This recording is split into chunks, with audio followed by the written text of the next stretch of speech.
Assalamualaikum warahmatullahi wabarakatuh. Selamat bertemu kembali dengan saya, Siti Malihatun Badriah.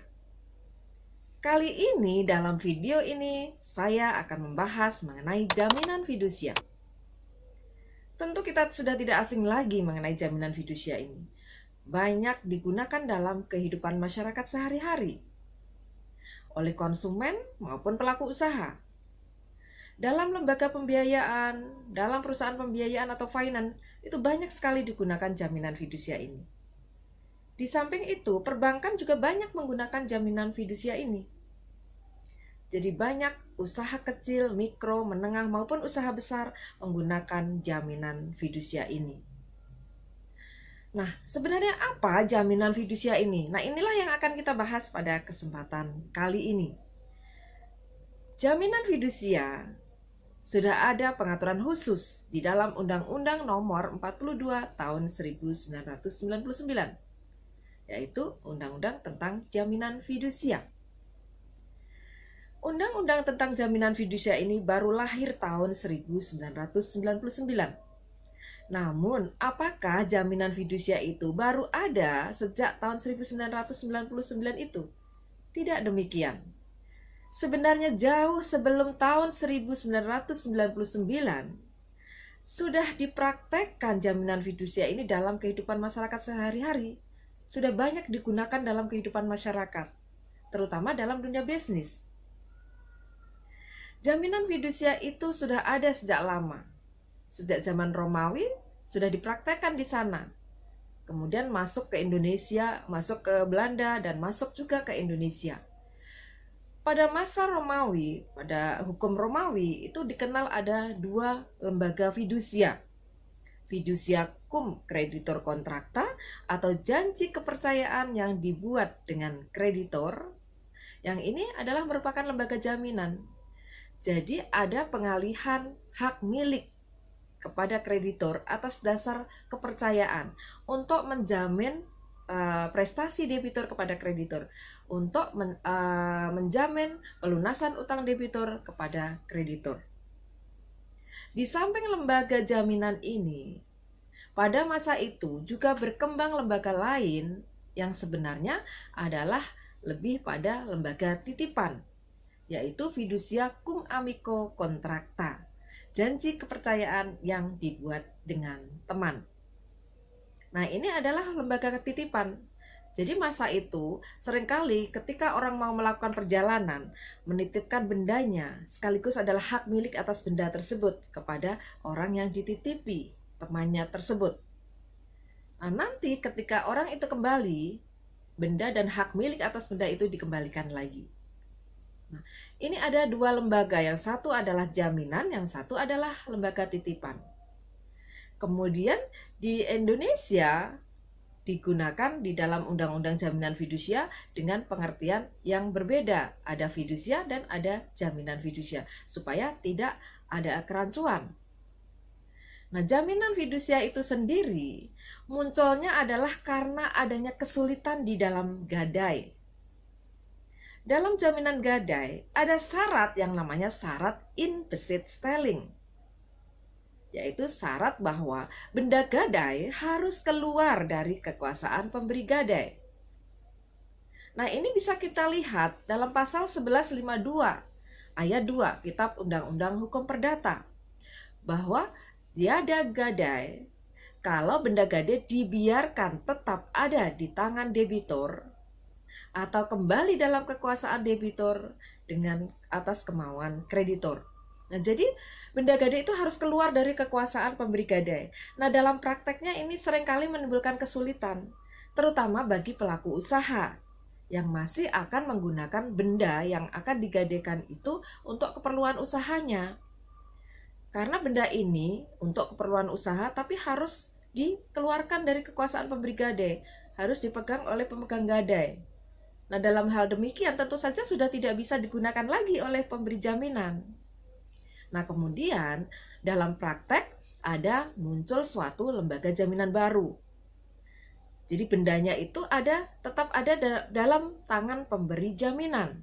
yang dialihkan kepada kreditur atau pemegang jaminan adalah hak milik atas benda tersebut atas dasar kepercayaan.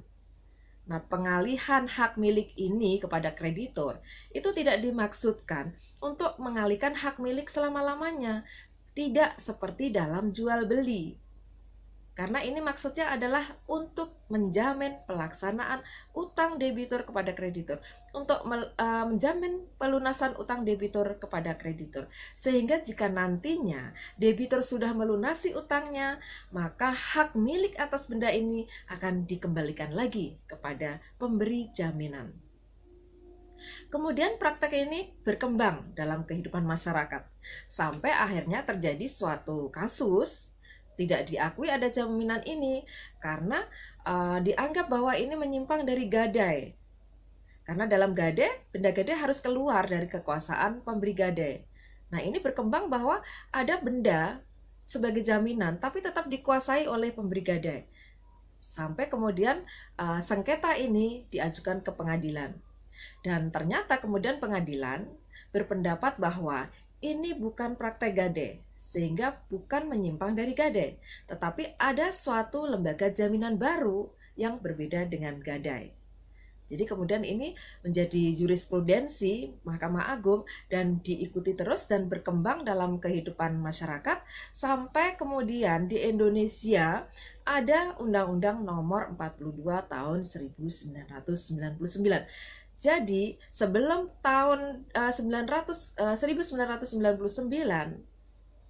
jaminan fidusia ini sudah berkembang pesat di dalam kehidupan masyarakat. Dasarnya adalah jurisprudensi.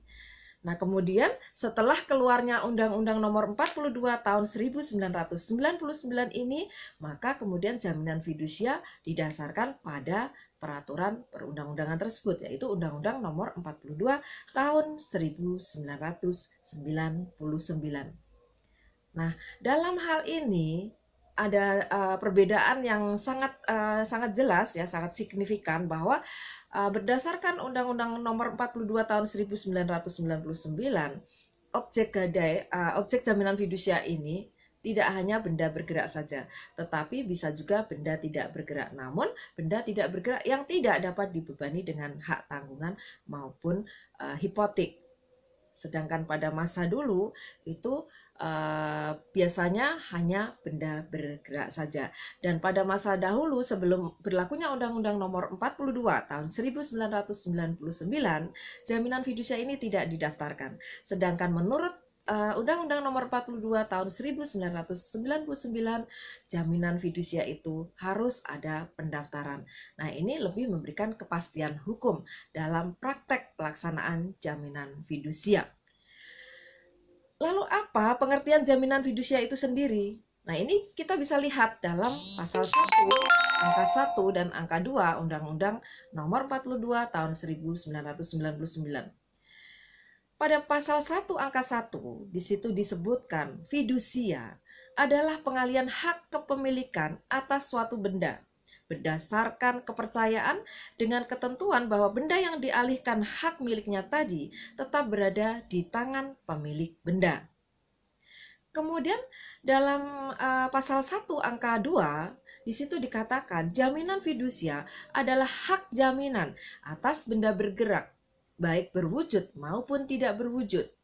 Dan benda tidak bergerak yang tidak dapat dibebani dengan hak tanggungan maupun hipotek, yang tetap berada dalam penguasaan pemberi fidusia sebagai agunan bagi pelunasan utang tertentu yang memberikan kedudukan diutamakan kepada kreditur tertentu terhadap kreditur-kreditur lainnya.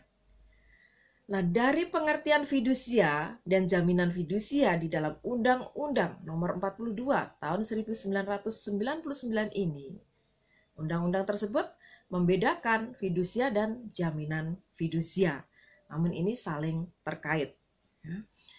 Jadi kalau kita lihat dalam undang-undang tentang jaminan fidusia ini, mengenai definisi jaminan fidusia, ada beberapa unsur yang terdapat di dalam jaminan fidusia. Yang pertama adalah jaminan fidusia adalah jaminan kebendaan. Sebagai jaminan kebendaan, yang merupakan jaminan khusus berupa jaminan kebendaan, maka memenuhi ciri-ciri hak kebendaan pada umumnya. Karena menimbulkan hak kebendaan yang bersifat memberikan jaminan. Sehingga memenuhi ciri-ciri tertentu, karakteristik tertentu sebagai hak kebendaan. Antara lain adalah bersifat mutlak. Jadi bisa dipertahankan terhadap siapapun juga. Kemudian droit de suite, hak kebendaan ini senantiasa mengikuti bendanya di tangan siapapun benda itu berada. Kemudian droit de préférence, memberikan kedudukan mendahulu kepada kreditor penerima fidusia. Dan objeknya adalah benda. Ya, dan objek ini dapat dialihkan. Nah, inilah bahwa jaminan fidusia itu merupakan jaminan kebendaan sehingga memenuhi ciri-ciri hak kebendaan pada umumnya. Kemudian ada pengalihan hak milik secara kepercayaan. Jadi dalam jaminan fidusia di sini mutlak harus ada pengalihan hak milik atas benda dari pemberi fidusia kepada penerima fidusia. Nah, pengalihan hak milik dari pemberi fidusia kepada penerima fidusia ini tidak dimaksudkan untuk pengalihan selamanya. Jadi, hak milik ini yang dialihkan kepada kreditor penerima fidusia itu tidak untuk dimiliki selamanya. Karena sebagai suatu jaminan, fungsinya adalah untuk menjamin pelaksanaan prestasi debitur kepada kreditor. Untuk menjamin keamanan piutang kreditor.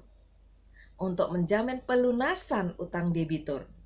Sehingga jika debitur sudah melunasi utangnya, maka hak milik atas benda yang ada di tangan pemberi fidusia, penerima fidusia harus dikembalikan lagi kepada pemberi fidusia atau pemberi jaminan. Kemudian objeknya kalau menurut Undang-Undang Nomor 42 Tahun 1999 adalah benda bergerak baik berwujud maupun tidak berwujud dan benda tidak bergerak yang tidak dapat dibebani dengan hak tanggungan maupun hipotek. Yang tidak dapat dibebani dengan hak tanggungan. Bukan tidak sedang dibebani dengan hak tanggungan, tetapi tidak dapat. Jadi memang tidak dapat dibebani dengan hak tanggungan. Sehingga kita kalau melihat benda tidak bergerak yang bisa menjadi objek jaminan fidusia harus melihat apakah benda tidak bergerak tersebut bisa menjadi objek hak tanggungan atau hipotek atau tidak. Kalau tidak, maka bisa menjadi objek jaminan fidusia. Kemudian sebagai jaminan bagi pelunasan utang tertentu. Nah, jadi jaminan fidusia ini merupakan hak jaminan sehingga fungsinya adalah untuk menjamin pelaksanaan utang tertentu. Jadi yang dijamin di sini adalah utang tertentu. Ya, ada perjanjian, misalnya perjanjian utang piutang. Jadi perjanjian pokoknya yang dijamin dengan jaminan fidusia itu harus tertentu. Nah, kemudian memberikan kedudukan preferen atau memberikan kedudukan diutamakan kepada kreditur pemegang atau penerima fidusia dibandingkan dengan kreditor-kreditor lain dari hasil penjualan objek jaminan jika debitur wan prestasi. Nah, itulah unsur-unsur yang terdapat di dalam jaminan fidusia. Jadi di dalam jaminan fidusia ini ada pengalihan hak milik atas dasar kepercayaan dari pemberi fidusia kepada penerima fidusia. Namun di sini bukan dimaksudkan untuk dimiliki selamanya oleh kreditor penerima fidusia, tetapi hanya untuk pelaksanaan prestasi debitur, untuk menjamin pelaksanaan prestasi debitur kepada kreditor. Nah, itulah jaminan fidusia. Jadi di sini bendanya tetap ada di tangan pemberi fidusia, sedangkan hak miliknya dialihkan kepada penerima fidusia. Jadi di sini ada hak milik secara ekonomis itu ada di tangan si pemberi fidusia, karena yang menikmati benda, yang menggunakan benda itu adalah si pemberi fidusia. Sedangkan hak milik secara yuridis itu ada di tangan penerima fidusia. Nah, inilah yang menguntungkan bagi para pihak. Jadi jaminan fidusia itu memberikan manfaat atau keuntungan yang luar biasa, manfaat yang besar bagi para pihak. Karena apa? Bagi pemberi fidusia, benda yang menjadi objek jaminan fidusia karena masih ada dalam penguasaan pemberi fidusia, maka bisa digunakan untuk keperluan sehari-hari. Sedangkan bagi penerima fidusia, dia memiliki menjamin keamanan piutang kreditor penerima fidusia tersebut. Menjamin keamanan piutang kreditor.